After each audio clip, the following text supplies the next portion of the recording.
السلام عليكم ورحمة الله وبركاته. كم نقافة يا جرتو الحمد لله. الرسمة warra pilaastoraatiitu aappii gad nu buusu didee waan takkaa gad nu buusuu jettaniif jechuudha. Haala inni itti isiniif gabbuusu godhuudhaaf mee sirriitti na hordofaa inshaallah gabaabsee isinitti agarsiisa. Pilaastoorri keenya waan takka gad nu buusu haala immoo jawwaala keessanii itti qulqulleessitaniif kana isinitti agarsiisan ture akkasuma jechuudha. Pilaastoorriin isii yeroo gartee jawwaalli guutamee qushaashni adda addaa jawwaala guute jechuudha.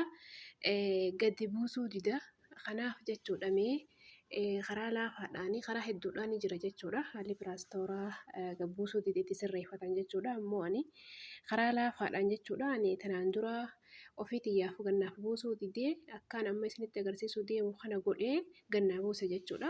Kanaafiin haala saniin anillee nama isinitti agarsiisuudhaaf deema.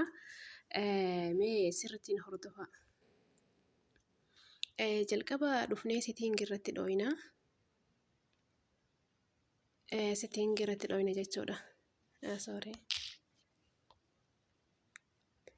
Sitiingi eessatti.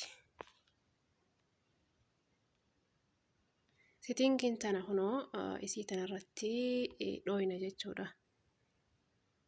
Isii tana ni agartaniimi. Isiin amma akkasitti irratti isin agarsiise san irratti gad dhooynaa jechuudha kunoo kana. Tana isii idduudha tana jechuudha. Egaa akkasitti irra dhooyna. Booddee sitiingi kan namni hin beekne hin jiru. Isinitti agarsiisuu baadhuus yeroo ofii isinitti agarsiisuu baadhuus ni beektan jeetii yaada.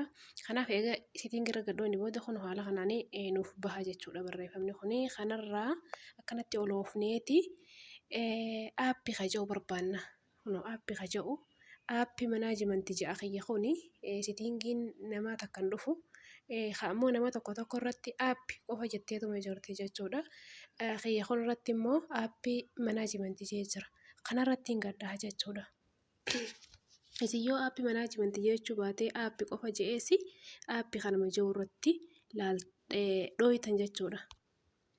Kunoo anamma eegaan irratti dhahee akkanatti barreeffama kana fida jechuudha. Egaa barreeffama kana fidee barreeffama isaa aappii sitiingis jiru kanarratti hin dhaha jechuudha. Aappii sitiingis kan jiru kana. Kanarratti eegaan dheeboote kunoo isin amma warra gartee aappii yoo sanii fi gisee aappii barreeffama yoo sanirra gad dhooytanii qaxxituma jechuudha. Aappii kana kanatti isinii fide malee ammas deebii aappii sitiingis kan jiru sana haqaan amma irra dheessan isinitti fiduu baatuusi qaxxitaa jechuudha. Akkuma aappii waan jedhan irra dhooytanii as isin fida jechuudha.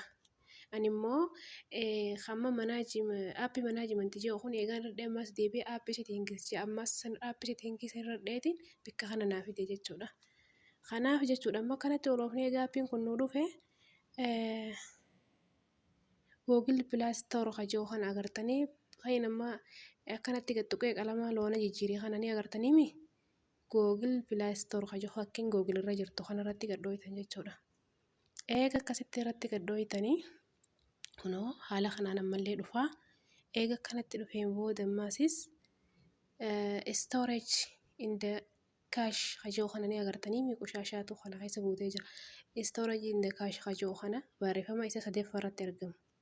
Kaneen qaqqabee qalama isaa kanuma diileetu godhu deemutti qaqqabee qalama isaa garagalchee kana ni agartaniimi. Storage in the cache kan jiru kana jechuudha. Kanarratti dhooytan. Isa sadeeffaa irratti argama barreeffamni. Kanaan booda kunoo akkanatti dhufa jechuudha. Egaa kanatti dhufe aappii saayiziin jalqaba irratti jechuudha 80 takka ja'a. User daataan 10 takka tuqaa 19 ja'a. Kaashiin kuni qushaashii jechuudha. Amma lameen idduudhaa kuni 30 takka 90 takka ja'a. Tootaalii waliigalaa 126 jechuudha. Kanarraa amma isin ka duraa kan aappii saayizii kana akkana jettanii kanarratti hin dhooytan. Lameen garaa idduu jiru kana user data kan jiru. Ni agartanii user data kan jiru ka 10 takka tuqaa 19 amma kiyya irratti qabu kana jechuudha. Kanaaf kaash kan jiru kana 30 takka 33 tuqaa 94 kan jiru lameen idduu kanarratti dhooytan jechuudha. Lameen idduu oli total kan jiru kadhumaa kanaaf aappii saayiz kan jiru kanan dhooytan lameen jidduu kanarratti akkasitti gad dhooytan.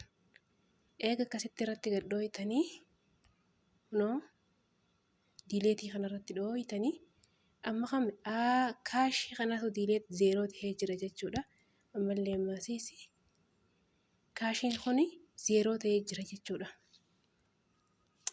Kaashii sanii fi irra deebiitiin isin agarsiisa.